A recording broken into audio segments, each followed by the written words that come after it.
Today on the newscast, Russian, Chinese, and Iranian soldiers in the Western Hemisphere, major war games set to take place at America's doorstep in the coming weeks.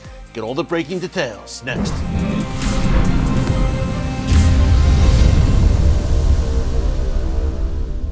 Hey folks, Erick Stakelbeck here. Welcome to the Watchman Newscast, back in the familiar surroundings of the Watchman studio after a great week of vacation with my family. If you missed any of our newscasts from the beach last week, you can check them out here in our archives under newscast.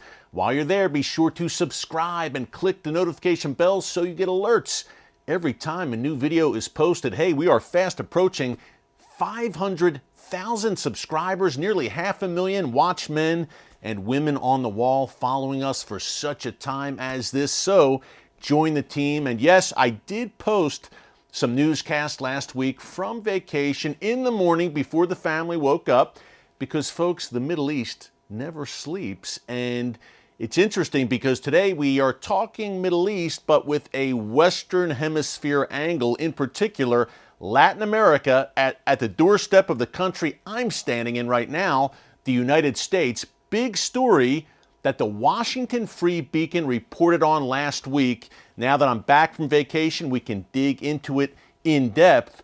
Russia, China, and Iran are among 13 nations that will send troops to Venezuela in mid-August, just a few weeks away, for the so-called Sniper Frontier competition.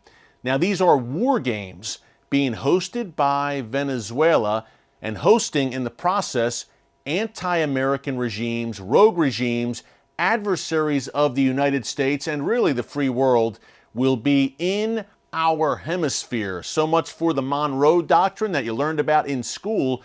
These enemies will be at America's doorstep. Again, Russia, China, and Iran leading the pack. Now, a few things here to unpack. Number one, clearly, these regimes, which have adversarial relationships, to say the least, with the United States, they see an opening right now, folks.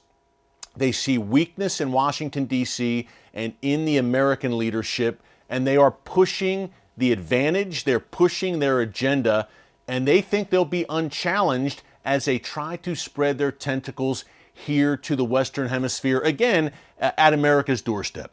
So you're seeing a boldness on the part of America's enemies, no doubt. And when it comes to Russia, China, and Iran in particular, again, 13 countries hosted by Venezuela, but they are the most noteworthy, of course, from an American perspective.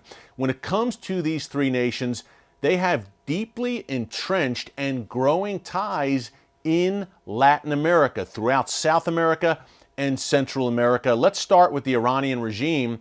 I think of the tri-border region, the so-called tri-border region, where the borders of Brazil, Argentina, and Paraguay meet.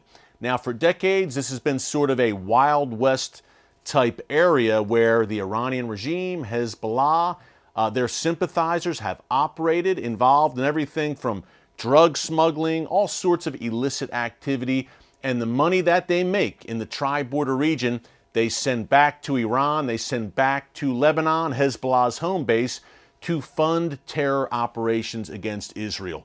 But the tri-border region is only the beginning. And by the way, that may be a really fascinating future newscast to focus solely on what's going on in the tri-border region there in South America. But in the meantime, Iran also has a long-term agreement with Venezuela. And you will notice a thread here, folks. Venezuela, the socialist government of Nicolas Maduro, very cozy with Iran, China, and Russia. But those Iran-Venezuela ties are growing to the point that last month we had a Venezuelan cargo plane that was grounded in Argentina with members of Iran's Islamic Revolutionary Guards Corps on board. Apparently, one of those IRGC members has made over a dozen trips between Iran and Venezuela over the past year. I'm sure it's just for sightseeing, no doubt.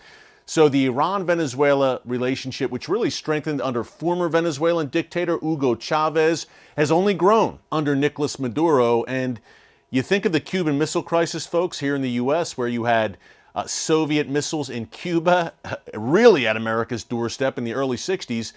Could the Iranian regime eventually attempt to plant ballistic missiles in Venezuela? Is this a crazy scenario to lay out that China, Russia, Iran, or some other rogue actor would try to use South America to plant advanced weapons aimed at the United States? I don't think it's crazy to consider that, considering, number one, that again, the ties between these regimes and Venezuela are deep, and number two, it's to the point where we have soldiers from these nations that will be participating in war games in Venezuela just a few weeks from now. Speaking of Russian soldiers in particular, in the Western Hemisphere, Nicaragua, the Marxist regime of Daniel Ortega, a longtime U.S. adversary, recently invited Russian troops to train on Nicaraguan soil. So we have Cuba, of course, Nicaragua, Venezuela. Then we have other governments rising up throughout Latin American folks. What I can only call a Marxist wave in places like Chile, Colombia, Peru. In Brazil, in a few months, they'll have an election, and the leftist candidate there is also the favorite to win. So a changing of the guard in a very troubling way, a hardcore left-wing Marxist shift in Latin America once again, which is a region that has struggled with that Marxist threat for decades now. It seems to be coming back in a major way.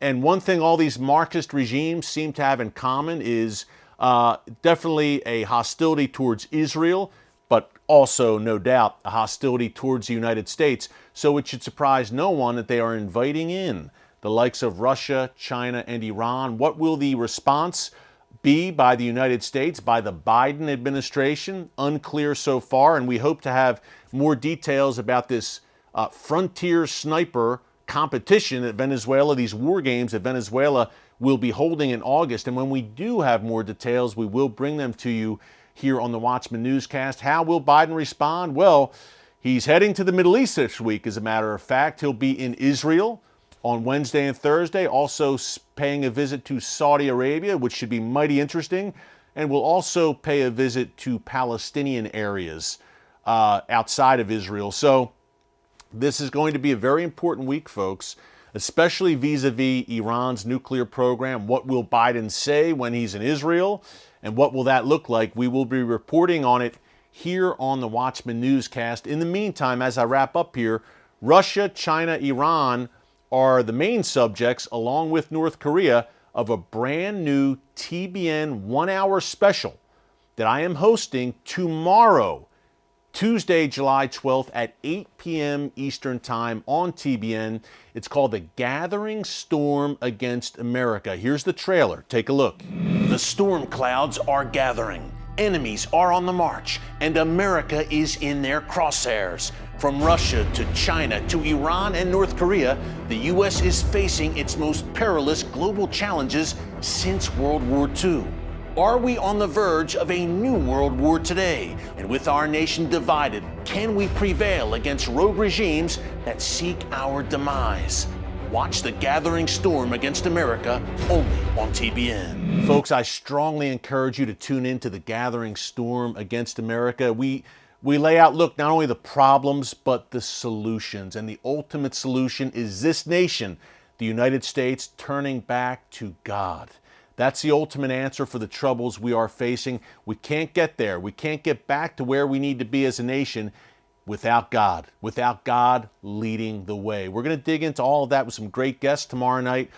Colonel Alan West, Colonel Richard Kemp, Oliver North, Joni Ernst, Senator Joni Ernst, Pastor Jack Hibbs, many more. It's going to be a very powerful show. We encourage you to tune in. That is tomorrow night, July 12th, and hopefully we'll eventually get it on the YouTube channel as well. But we'd love for you to tune in so we can have a lot of viewership for this special, because we believe these issues are important and they need to be reported on for such a time as this. Hey, thanks so much for joining us today. Until tomorrow, God bless you. And remember, never hold your peace. Hey everyone, thanks for checking out the Watchman Newscast. If you enjoyed this episode and want to see more, make sure you go ahead and hit the like button, click subscribe, and tap the bell icon to turn on notifications for new Watchman Newscast episodes every weekday.